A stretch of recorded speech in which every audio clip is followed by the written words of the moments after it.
Welcome to Sweet Life Beat Life. We hope this video helps. In this video, I will help fix Metro Exodus crashing at startup. First, verify your game files through your launcher like Steam or Epic Games. This often resolves corrupted data. Next, make sure your graphics drivers are completely up to date. Outdated drivers are a common culprit. Finally, try running Metro Exodus as an administrator to avoid any permission conflicts that might be causing the crashes.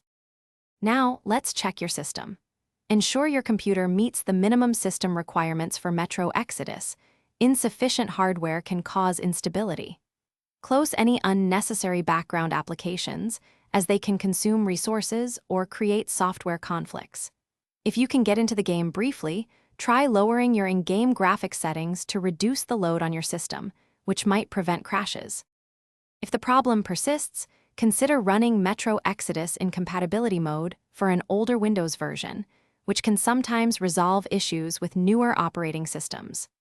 A complete reinstallation of the game might be necessary if file verification didn't work, ensuring a fresh start.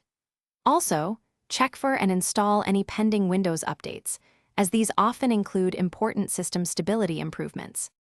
For persistent issues, search official game forums or contact support with any specific error codes you receive. The community often has tailored solutions. Performing a clean boot can help isolate software conflicts by starting Windows with only essential programs. Remember to check the description for a link to a book that can truly change how you think about money, as well as other helpful deals. Don't give up. Many solutions are available.